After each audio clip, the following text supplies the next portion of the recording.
নমস্কার, আপনারা দেখছেন বিগ নিউজ বাংলা। আমরা আছি ব্যারাকপুরে।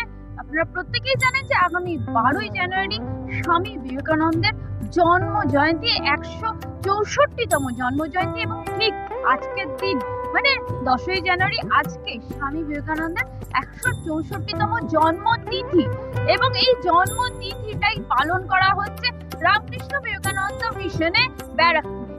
তার সাথে মিলেমিশে গেছে রামকৃষ্ণ বিবেকানন্দ মিশনের যে প্রতিষ্ঠা দিবস। 1976 সালে এই মিশন প্রতিষ্ঠিত হয়েছিল এবং এবছর তার 50 বছর হচ্ছে, মানে সুবর্ণ জয়ন্তী।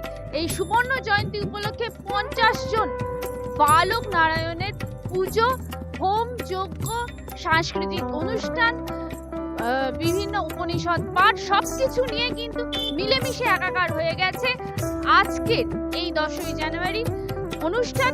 এবং 12ই জানুয়ারি আলাদা করে জন্মদিন, স্বামীজির জন্মদিন উপলক্ষে অনুষ্ঠান চলবে। আমাদের মিশনে আজকে স্বামী বিবেকানন্দের 164তম জন্মতিথি পালন হচ্ছে।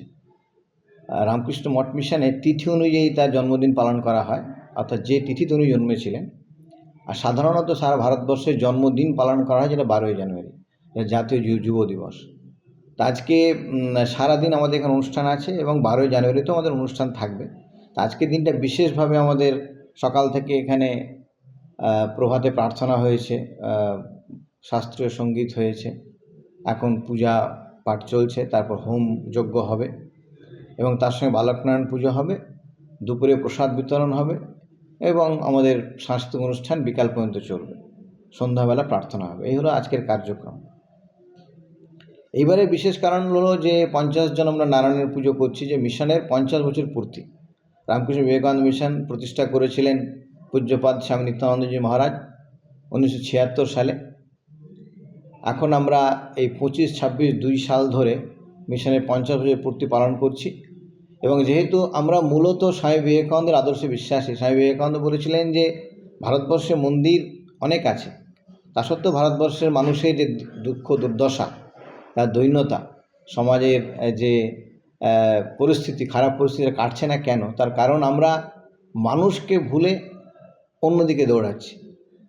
তার মধ্যমণি ছিল চিন্তার মানুষ, মানুষের উন্নতি, মানুষের কল্যাণ, মানুষের উত্থান, বিশেষ করে গরিব মানুষের। তো দুস্থ নারায়ণের মধ্যে ভগবান বিশেষভাবে আছেন, কারণ তাদের সেবা আগে প্রয়োজন। সেই জন্য আমরা এখানে যে মিশনগুলো চালাই, প্রায় 1200 ছেলেমেয়ে বিনা পয়সা পড়াশোনা করে, তারা বিনা পয়সায় থাকে, খায় এবং তারা ট্রেনিং নেয় এবং পরবর্তীকালে 18 বছর হলে বেরিয়ে যায়। যাদের কেউ থাকে না তাদের আমরাই পড়াশোনা করাই। তো এই নারায়ণের পূজার এটা একটা প্ল্যাটফর্ম। তো আমরা মূলত যেহেতু স্বামীজির শিবজ্ঞানে জীব সেবা এই আদর্শে এই প্রতিষ্ঠান শুরু হয়েছিল 1976 সালে 20 জনকে নিয়ে। আজকে প্রায় 1200 জন এরকম নারায়ণ এখানে পড়াশোনা করে। শুধু নারায়ণ নয়, নারায়ণীরাও আছে। বেলুড় থেকে এসে তিনি এই প্রতিষ্ঠান তৈরি করেন এবং আমরা সেই শুরুর থেকে এখানে আছি। আর তারপর তো মিশনে আছি, মিশনের নানানভাবে মিশনের কাজের সঙ্গে আমরা যুক্ত আছি। সেই সুবাদে আমি বলতে পারি যে এই প্রতিষ্ঠানটা, ধরো এই যে বিল্ডিংটা এখানে আছে একদম ভাঙাচোরা অবস্থায় ছিল, আর কিছু এখানে ছিল না। তারপরে তিনি এসে এই সমস্ত প্রতিষ্ঠানটা এত বড় করেছেন, মন্দির করেছেন। পরবর্তীকালে এই যে আমাদের স্বামী নিত্যরূপানন্দ, তিনি তারই ছাত্র, তিনি তার স্বামী নিত্যানন্দের ছাত্র স্বামী নিত্যরূপানন্দ, তিনি আজকে আমাদের এই মিশনের কর্ণধার, তিনি মিশনের সম্পাদক। তিনি এই কাজটা আরও অনেক বড় বড় দিকে এগিয়ে নিয়ে যাচ্ছেন, যেটা স্বামীজির আদর্শ, বিবেকানন্দের আদর্শ, ঠাকুরের আদর্শ, মায়ের আদর্শ। সেই ভাবনা নিয়ে মানব সেবা করা, এটা হচ্ছে এই মিশনের মূল এবং প্রধান লক্ষ্য। এবং তার সঙ্গে যাদের যেমন ধার্মিক ব্যাপার আছে, আধ্যাত্মিক ব্যাপার আছে, সেটা তো আছেই, সেটা তো প্রাণ মিশনের।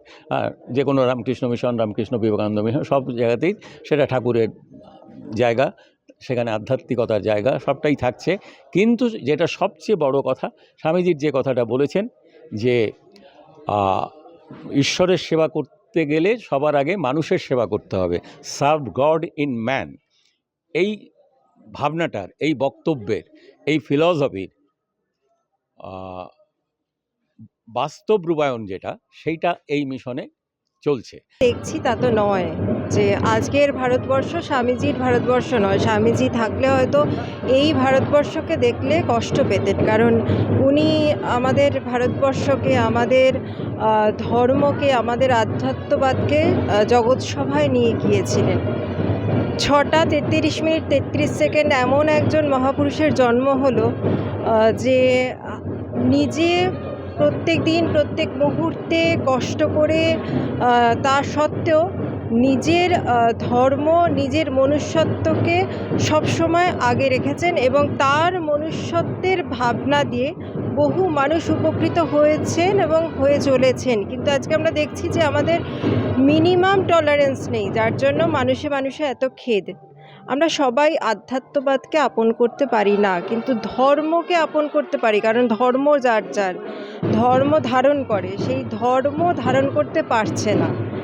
আর এই রকম জায়গায় আসলে আমরা প্রত্যেকেই বোধহয় তখন সুচিন্তায় চিন্তিত হই, কিন্তু এই গেটের বাইরে বেরোনোর পরেই যখন আমাদের মনের মধ্যে কুচিন্তা আসে, তখন না এই কর্মকাণ্ডগুলো বৃথা হয়ে যায়।